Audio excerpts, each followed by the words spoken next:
You're watching Tech Support Forum's YouTube channel. Hello everyone, this is CarpetFist from Tech Support Forum's YouTube channel. Today I'll be doing a video review of Tribes Ascend, a new free-to-play first-person shooter by Hi-Rez Studios. It was released on April 12th, 2012, and it just got out of open beta a few months ago. This game is free to play, so their primary monetization method is through microtransactions. You buy gold or GP through doing surveys or using real-world money. There's also XP, which you get for doing in-game actions such as winning matches or killing enemies. So this is a reboot of the original Tribes franchise, such as Starseige Tribes, which was the first one, released in 1998, all the way to Tribes Vengeance, which was in 2004, which is the last game that they made before Ascend came out. And Ascend is running on Unreal Engine 3, so the graphics do look really nice, and we'll see that in-game in just a sec. And yeah, it's definitely a refresh of the original franchise, and it does introduce a lot of modern mechanics that define today's FPSs. So there are multiple game modes, including a custom game mode or a server browser. But the main game mode, or the most popular one, is Capture the Flag. And I would also have to say it's the most fun. So it is a queue system unless you want to play custom games using the browser.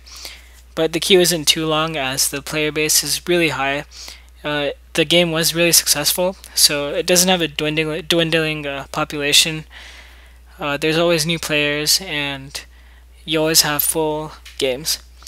And there are two teams, Blood Eagle, Diamond Sword.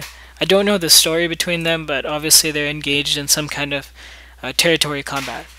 And it is a class-based game, and as a free-to-play member, or someone who doesn't have enough XP, you will get 3 classes to start off with: Pathfinder, Soldier, and Juggernaut. But you can use your in-game money to unlock other classes. And all the ones that you see right now, I have not spent money on this game, so everything that you see me doing is what a free-to-play member can.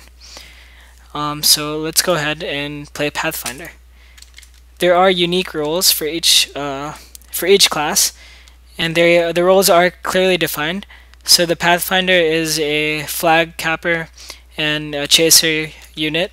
So if you can take advantage of its abilities of speed, you will do very well for your team.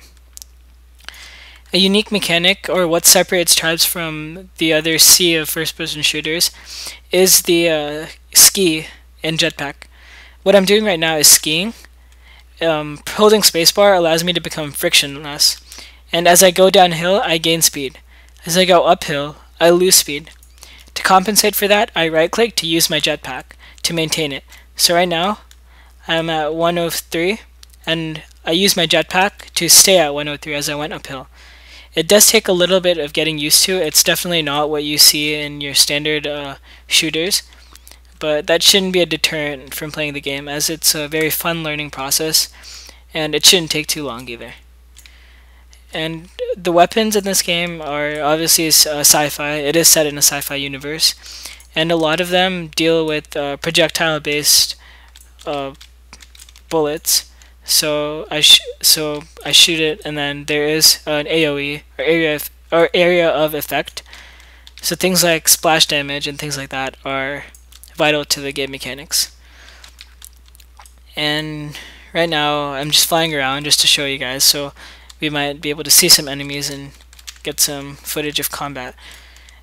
And this game does take a lot more skill, in my opinion, than your other first-person shooters like Call of Duty or Counter-Strike, but each game is unique in its own way, and this one is definitely one of the more difficult ones. And right there I got killed by a spin fuser, which is one of the most popular weapons in the game. The crossbow I'm using right now is kind of an upgraded version of it. It has the same effect, but just larger damage and larger damage radius. And like I said before, there are microtransactions which can be used to speed up the amount of XP you get per match. So if you make any single in-game purchase, the minimum is I think $10. You become a VIP member, and they get 50% XP per match, or 50% extra XP per match than a normal free member. So I'm not too good at this game, but I just play it to have fun, and it is a lot of fun. But if you are a skilled FPS veteran, you shouldn't find this too difficult. So, and a lot of the kills that you get in this game, or at least for a newbie like me, will be through splash damage, by basically shooting in the area around them and then doing some damage to your opponent. And right there, got an assist. And rarely you will get some direct hits. They're very satisfying, and when you do, it's usually an instant kill. And speaking of class systems and instant kills, there are heavy classes, which obviously have more armor, and the obvious trade-off is speed and maneuverability. So heavy classes do take more shots or more firepower to kill them, as a light class like I'm playing right now will usually take only one direct hit to finish off. So let's change classes. This is the second free-to-play class you can play, which is Soldier. And they did a good job of providing the starting classes, because Pathfinder, Soldier, and Juggernaut are probably the popular classes and the most useful.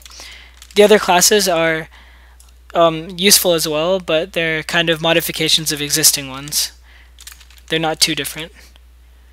So the Soldier does have an assault rifle. You'll probably be more familiar with this if you played other first-person shooters. It does look like a normal gun, or at least in Tribes standards. What you see in the middle of the screen is a message about the generator. And what the generator does is that it powers things such as the vehicle system, the health system, and turrets and things like that. So the generator is offline. Your team won't have access to these inventories or to purchase vehicles. So about vehicles, there are vehicles in this game. If you see on the top right hand corner, you can see how many credits I have. And credits are not representative of how much XP, money that you get, or experience points that you get, but they're merely used to purchase things in game, such as vehicles or upgrades for your generator. Right now we won apparently, and I did get upgrades for my weapon by using it, so that's a good thing. I don't have to grind my way to upgrade things, and it did reward me a lot of stuff, so I have 7,000 XP now. And I'll hop into another match and continue the commentary and finish up. Hi, I'm back, and I'm in another CTF match, and we'll continue the review by going to the Juggernaut class, which is the third free-to-play class that you get. And a message about the classes: you can unlock most of the classes through XP. You can unlock all of them, but just some take more money than others, or basically more time than others to get. And right now I'm the Juggernaut, so the primary weapon for the Juggernaut is a grenade launcher and a spin fuser. Spin fuser is really powerful, and if you know how to use it, you can do a lot of damage and gather up a lot of kills. And this game has a lot of prediction-based timing things, so you kind of have to guess where your opponent will go to place a grenade there, or to fire a projectile at them. So this is a Juggernaut versus Juggernaut, but well, Brute class, but they're both heavy units. It's always interesting to see what happens. But yeah, this is Tribes of Sand, and it is powered by Unreal Engine 3, so you can see that the game looks really nice. And usually when you think of a free-to-play game, or nowadays, not really, but usually think of something as something that's cheap, a company just threw it together, and people don't play it. But then other games like Tribes of Sand, Blacklight Retribution, and League of Legends have really redefined the free-to-play model, and which is a good thing for us as consumers, because that means we can get high-quality content for free, and basically you can spend as much money on it as you want to. So if you're really dedicated to tribes, you can spend anywhere from $10 for becoming a VIP to like $300 for unlocking everything. So that's a good thing, and more developers are going for the free-to-play model. An example of that would be Star Wars: The Old Republic. It was a subscription-based MMO, and their subscriber base is unfortunately falling down. So to revive the game, they are planning to go free-to-play. No major announcements have been made yet. But yeah, that's just a word about the payment model for today's modern games. And just finish up this firefight here and close the review. Hope you enjoyed this video review of your game. If this made you want to download Tribes Ascend or gave you an idea of your new favorite game, please give us a like and subscribe to our channel. This was Carpet Fizz, and I'll see you next video. Goodbye. This has been another great presentation from the Tech Support Forum YouTube channel. Go to our website at www.techsupportforum.com for all your IT inquiries.